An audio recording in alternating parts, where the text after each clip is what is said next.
우리 교회가 왜 선교해야 되는가?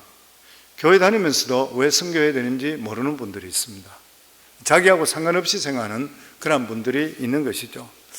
그럴 때 사람들이 이야기할 때에 전도하는 것은 이해가 되는데 왜 남의 나라까지 가서 선교를 해야 되냐, 이렇게 또 묻는 분들도 있습니다. 실제적으로 보면 우리 교회가 선교하는 교회지만 100% 선교하는데 따른다고 할 수는 꼭 없습니다. 그 중에서도 거기에 대해서 또 아직 퀘스천을 가지고 있는 그런 분들도 있을 수 있습니다. 우리가 보통 심플하게 이야기할 때 그런 이야기 하죠. 보면 만약 암이 걸렸었는데 이 암을 치료하는 약을 내가 발견해서 그것을 먹음을 통해 치료됐다 그러면 암 환자에게 내가 먹었던 약을 이야기해 주지 않겠느냐. 물에 빠진 사람이 있는데 죽는데 그걸 내가 건져주지 않겠느냐. 이웃집에 불이 났는데 우리 집에 불이 나지 않았다고 해서 그것을 그냥 버려두고 있다면 그 사람이 얼마나 나쁜 사람인 것인가. 보통 그렇게 이야기하는 것이죠. 우리가 예수 믿고 나서 구원받고 나면은 우리는 천국 가게 돼 있지만 예수 믿지 않는 자들은 유황불에 빠져서 영원하게 다시 건질 수 없는 마지막 불 속에 들어가는 것, 너무나도 뻔한 일인데도 불구하고 전도하지 않는다 그러면 나쁜 사람이라 지탄받는 것, 악한 자라고 지탄받는 것은 당연한 일이 아닌 것인가. 또 어떤 사람은 그런 이야기합니다. 그러면 꼭 예수만 믿어야 됩니까? 예수 안 믿는 사람도 나름대로 종교가 있는데요, 이렇게 이야기합니다. 예수 아닌 다른 종교에서 구원이 있다면 얼마나 좋겠습니까? 실제로 저는 굉장히 좋다고 생각해요. 그러나 하나님은 이 세상을 지으시고 인간을 지으시고 그러고 나서 우리에게 주시는 말씀이 예수 외에는 딴 길이 없다 그랬습니다. 요한복음 3장 36절에 보면 아들을 믿는 자에게는 영생이 있고 아들에게 순종하지 아니하는 자는 영생을 보지 못하고 도리어 하나님의 진노가 그 위에 머물러 있느니라. 사도행전 4장 12절에 보면 다른 이로서는 구원을 얻을 수 없나니 천하 인간에게 구원을 받을 만한 다른 이름을 우리에게 주신 일이 없음이라 하였도다. 요한복음 14장 6절에 예수께 이르시되 내가 곧 길이요 진리요 생명이니 나로 말미암지 않고는 아버지께로 올 자가 없느니라. 유일한 길이라는 것이죠. 딴 길이 없다고 하는 것입니다. 다른 길이 없기 때문에 우리가 이 복음을 전하는 것이죠. 예수 외에 다른 길이 있다고 하면은 우리가 꼭 예수만 전할 필요가 없는 그런 일인 것입니다. 그런데 성경에 보면 사람은 한 번 나서 죽는 것은 원칙이고 죽고 나면 심판이 있다 그랬습니다. 히브리서 9장 27절에 한 번 죽는 것은 사람에게 정해진 것이요 그 후에는 심판이 있으리니, 이 심판을 피할 수 있는 유일한 길은 죄가 해결돼야 되는데 그 죄값을 치르신 예수 그리스도를 믿는 길 외에는 다른 길이 없다고 하는 것이에요. 그래서 요한 웨슬레 목사님은 감리교 교회들에게 이렇게 유언을 했습니다. 당신은 영혼을 구원하는 일 외에는 아무 일도 하지 마시오. 그러므로 이 일로 시간을 보내며 이 일로 당신이 서여지도록 하시오. 보시오, 당신이 얼마나 많이 설교했느냐 또는 이런저런 일들이 얼마나 많은 관심을 가졌느냐 문제가 아니라 당신이 최선을 다해 영혼을 구했느냐 못했느냐가 문제입니다. 할 수 있는 대로 많은 죄인을 데려와 회개하게 하시오. 이게 자기의 요원이었다 그래요. 그런데도 불구하고 사람들이 왜 선교하지 않고 전도하지 않는 것인가? 사람들은 선교하지 않는 것이 죄라는 것을 모르기 때문에 그래요. 에스겔서 우리가 잘 아는 말씀입니다. 에스겔 3장 17절로부터 보면 인자여 내가 너를 이스라엘 족속의 파수꾼으로 세웠으니 너는 내 입의 말을 듣고 나를 대신하여 그들을 깨우치라. 가령 내가 악인에게 말하기를 너는 꼭 죽으리라 할 때에 내가 깨우치지 아니하거나 말로 악인에게 일러서 그의 악한 길을 떠나 생명을 구원하게 하지 아니하면 그 악인은 그 죄악 중에 죽으려니와 내가 그의 핏값을 너의 손에서 찾을 것이요 네가 악인을 깨우치되 그가 그의 악한 마음과 악한 행에서 돌이키지 아니하면 그는 그의 죄악 중에서 죽으려니와 너는 내 생명을 보존하리라. 경고하지 않았으면 그 죄값을 선지자 에스겔 손에 받겠다는 것, 그 핏값을 찾겠다고 하는 것이죠. 엄청스러운 말씀입니다. 오늘날 우리에게 주시는 똑같은 말씀이에요.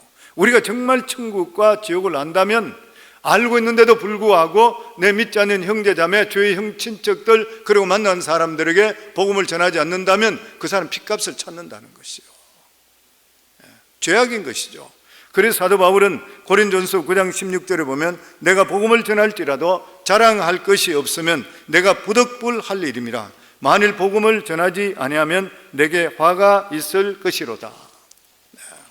바울은 에베소라는 큰 도시 옆에 있는 작은 항구 도시 밀레도에서 자기가 3년 동안 이 에베소에 사역했던 그 장소에 장로들을 다 불러서, 그리고 나서 마지막으로 유언하죠. 실제적으로 그게 그 일로 마지막 보게 되는 것이니까. 그때 사도행전에 이런 말이 있습니다. 그러므로 오늘 여러분에게 증언하려니와 모든 사람의 피에 대하여 내가 깨끗하니 이는 내가 끓이지 않고 하나님의 뜻을 다 여러분에게 전하였습니다. 그러므로 여러분이 일깨어 내가 3년이나 밤낮 쉬지 않고 눈물로 각 사람을 훈계한 것을 기억하라. 사도 바울은 엄숙하게 그들 장로들 전체에게 이야기합니다. 제가 에베소에 3년 동안 사역했지만 이곳에 만약에 지옥 가는 사람이 있다면 내 책임이 아닙니다는 거예요. 저는 모든 사람의 피에 대해서 깨끗합니다. 저는 밤낮 눈물을 흘리며 집집마다 만나는 사람마다 예수 그리스도 하나님을 증거했습니다. 그러므로 누구든지 여기에서 지옥 가는 사람이라면 내 책임이 아니라는 것이에요. 우리들 손에 피는 묻혀 있지 않는가요? 우리 주위에 있는 사람들, 내 형제 자매들, 부모, 그리고 주위 사람들에게 우리는 어떻게 살아가고 있는 것인가요? 그렇기 때문에 그런 말이 있습니다. 선교하지 않는 교회는 교회가 아니라.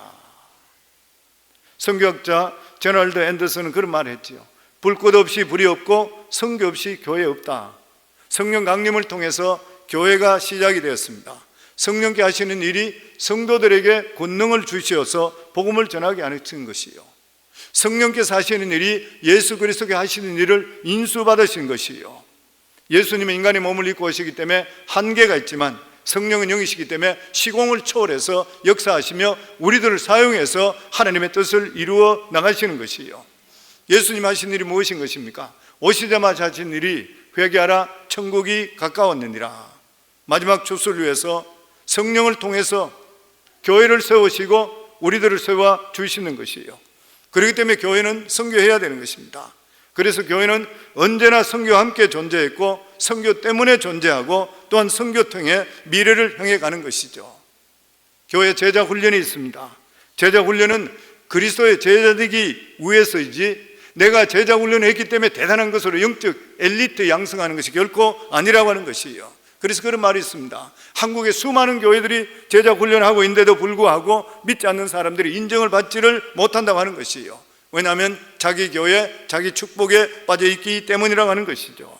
그래서 우리들은 우리가 받았던 사랑, 우리가 받았던 은혜, 우리에게 허락하신 모든 것들을 통해서 하나님의 소원을 들어줄 수 있어야 되고 하나님의 꿈을 이루어줄 때에 하나님께서 우리 꿈을 이루어 주시게 되어 있는 것이에요.